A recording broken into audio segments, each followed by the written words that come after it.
Hey, guess what's happening on this week's episode of the Beating Diabetes Lifestyle Podcast with your friend and host, Oscar Camejo. Imagine going to the ER with your blood sugar reading over 500 milligrams per deciliter. You get insulin, you get fluids to help stabilize you, but then you sit there for hours. They're trying to tell you maybe you have to be admitted, maybe you're not. But then guess what? You're sent home eventually and your blood sugar is still reading super high. You're sent home with no clear guidance, no real answers, just a prescription. Wait, what?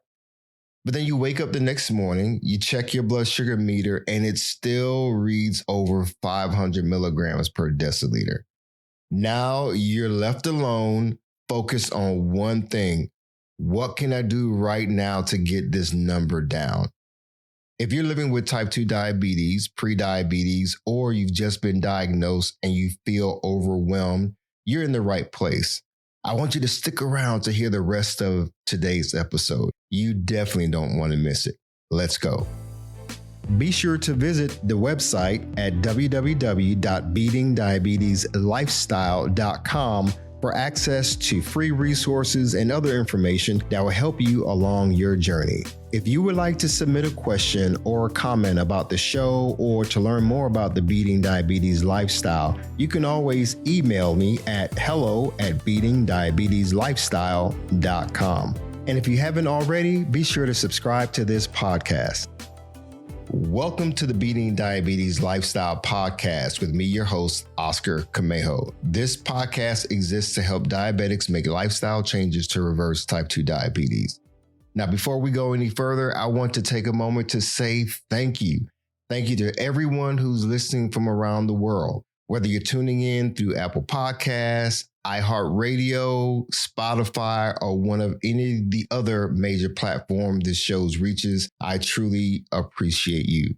Your continued support, your messages, your comments, and even your downloads mean more to me than you'll ever know. So please take a moment to leave a review, follow, and share this podcast with someone you know who can use some practical advice to help improve their health. No matter where you're listening from, the message is still the same. You are not alone in this. Now, before we go any further, I want to ground today's conversation in something that's real. It's my personal story to give you context. I want to show you what happened then versus now. Now, this morning when I checked my blood sugar levels right before recording this podcast episode, my blood sugar reading was 78 milligrams per deciliter. My fasting monthly averages usually falls between 78 and 87. Now that's great, right? Because I've sent type 2 diabetes into remission. I've been on a 4 to 5 year journey now, and I feel great. Now, I'm not sharing that to brag, but to give you perspective. Because guess what? When I went into the hospital back in August of 2020, my blood sugar was over 400 milligrams per deciliter, folks. My doctor was like, hey, yeah, you are in trouble here. The people at the hospital was like, hey, did you know you have type 2 diabetes? Folks, listen, this did not happen overnight. My blood sugar levels going up and skyrocketing did not happen overnight. What happened was my poor diet, my excess weight gain over time really contributed to poor health. Fast forward to now where my body has healed itself from within, I feel so much better. My numbers didn't change overnight. Like I said, I didn't gain the weight overnight. I didn't develop type 2 diabetes overnight, and I did not go into remission overnight. Again, over time, my body began to heal from the inside out. And a big part of that came from the changes that I made to how I eat, how I move, and losing the extra weight that I was carrying. I'm a part of a diabetes support group on Facebook. I also have my own Facebook group that I want you to check out. But recently, someone shared in a post that stopped me in my tracks. It kind of broke my heart when I saw this because I can relate. The person went over to the Facebook forum to say, that they went to the ER with a blood sugar over 460 milligrams per deciliter. They were given some insulin and they were given IV fluids, and they stayed for about 6 hours in the ER. Later, they checked their chart and realized that they were discharged with the blood sugar still over 400 milligrams per deciliter.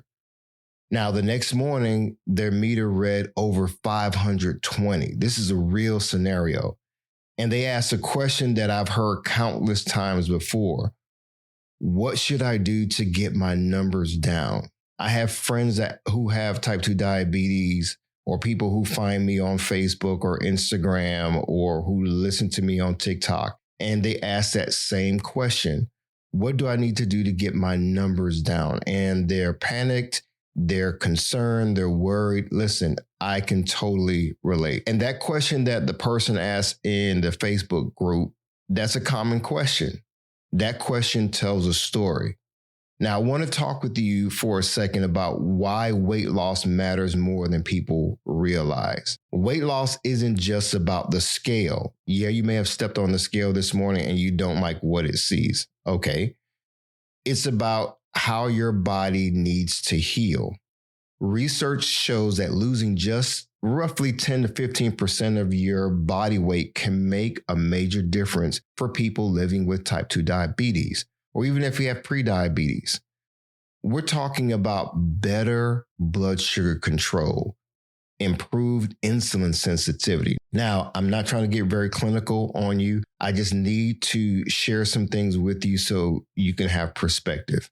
Lower blood sugar and lower blood pressure and healthy cholesterol can be achieved when you start losing weight.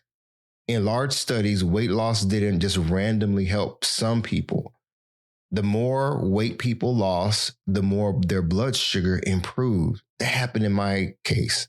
For many people, losing that 10 to 15% helped put diabetes into remission. And here's the part that most people don't hear. When the weight comes off, fat is reduced around your liver and your pancreas. That allows insulin to work better again and again. In many cases, it allows the pancreas to start functioning more normally. This isn't about extreme weight loss, folks. That's not what this is about. It's about giving your body less resistance to fight against. And even when some weight came back later for some people, research showed that the body still benefited from time spent at lower blood sugar levels. Your body remembers healing. So remember, we're talking about lowering our blood sugar and losing weight. Let's move on. Now, I know this moment may feel very overwhelming.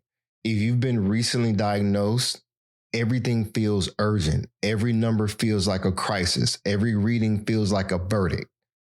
You're trying to make sense of something that no one has clearly explained to you yet. So your mind goes straight into problem-solving mode. You grab onto whatever feels actionable, right? That doesn't mean you're panicking. It means you actually care. But here's the part that many people don't hear early on. Emergency rooms stabilize you, and that's it. They don't teach you in the ER how to live with type 2 diabetes, let alone how to send it into remission. That gap leaves a lot of people scared, confused, and blaming themselves. Now, let's share some clarity around food, because I need to clear something up. Food does not bring blood sugar down in an emergency situation, but food does play a massive role in weight loss, and weight loss plays a massive role in healing. As the weight comes down, blood sugar becomes easier to manage. Insulin works better. Energy improves. This isn't about dieting. I'm telling you folks, I never went on a dieting program. I didn't sign up for a dieting program. I wanted to do something that was practical and sustainable. So if you're contemplating for the new year to sign up for these massively expensive programs, or to do something extreme to your body in order to lose the weight, I want you to give yourself a chance first by doing something practical and making some practical changes in your life. It's about giving your body a chance to respond. I want to share something personal with you. I still drive by the hospital where I spent a full week after being diagnosed with type 2 diabetes. It's not too far from where I live. Every time I pass it, I think back to August 9th, 2020. That's the day that I was admitted into the hospital. That's where my journey really began, folks. I remember being discharged a week later with no clear plan, just a few sheets of paper. And those papers told me how to take my medication, how to take insulin injections. I had to take some oral medication. I think it was like metformin or something like that. And then it told me on the sheet to follow with my doctor whenever I got a moment. And that was it. There was no one who explained why my blood sugar was so high.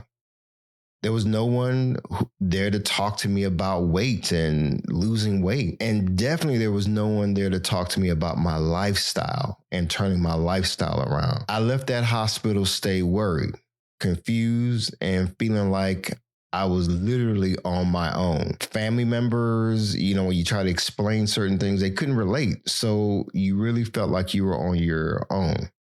That's where I was. And so when I read posts like the one the person put in the Facebook forum, I recognize that feeling immediately.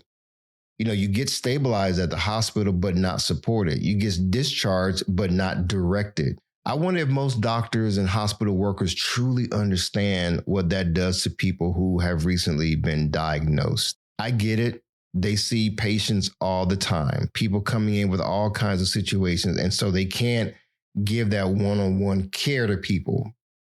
But when you're a patient and you've been diagnosed with type 2 diabetes, it's not an easy thing. It's almost like when I was a kid, I was on a swim team and, they wanted us to start diving.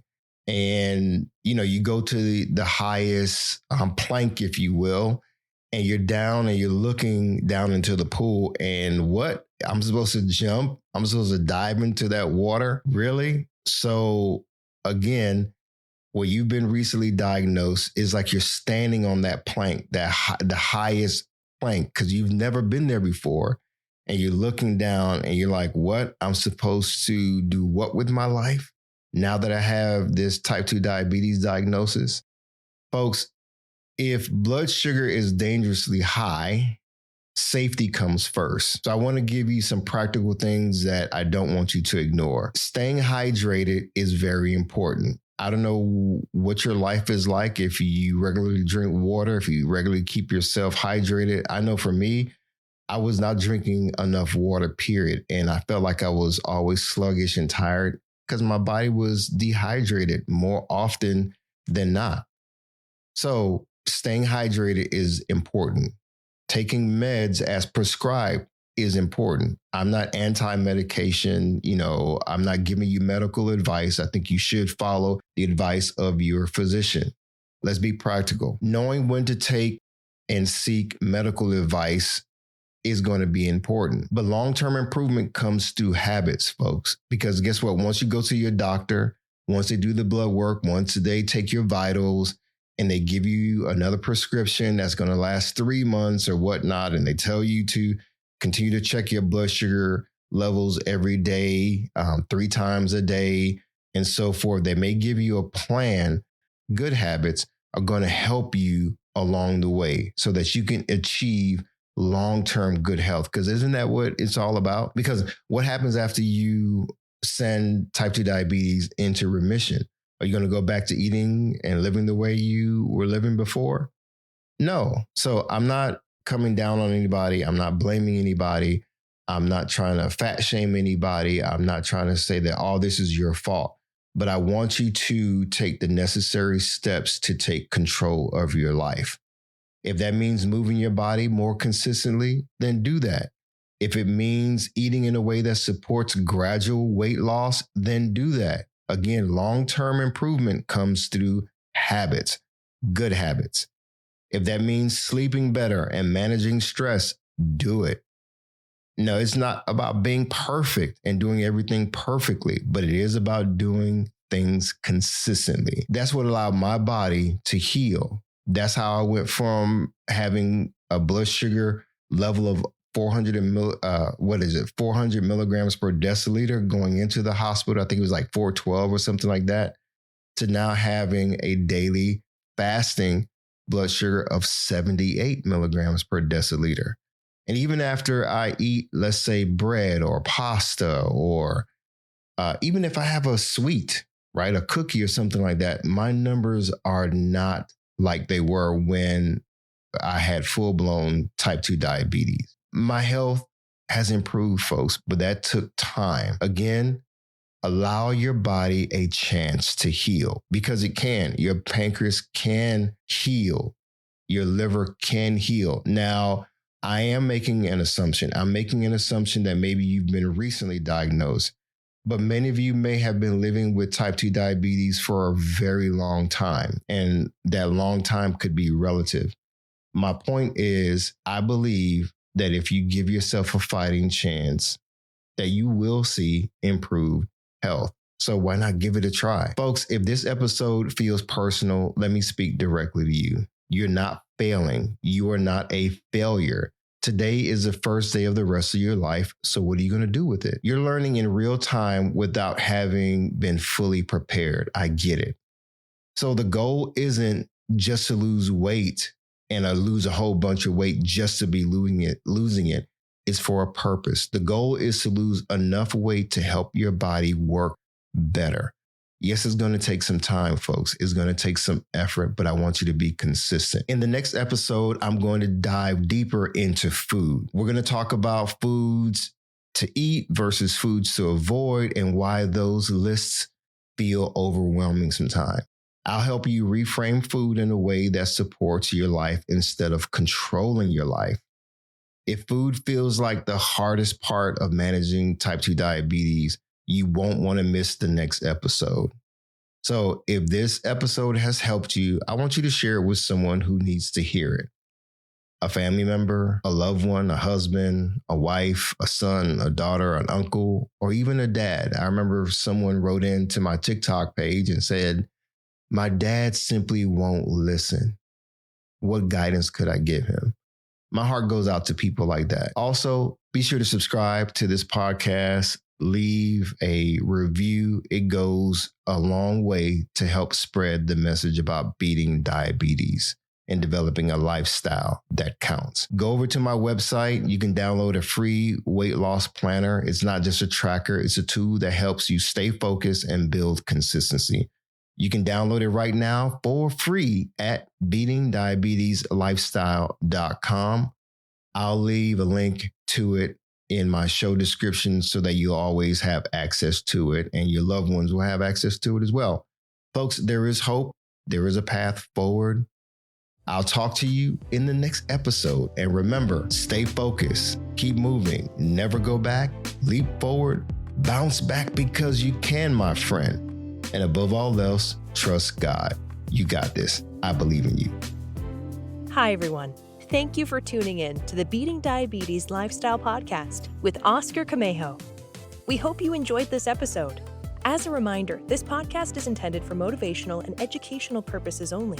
It is not a substitute for professional care by a physician or other healthcare professional or qualified fitness instructor. This podcast is provided on the understanding that it does not constitute medical or professional advice or services. If you're looking for help on your journey, seek a qualified medical practitioner. It's important that you utilize someone who is a trained, licensed healthcare professional who can help you on your journey toward good health.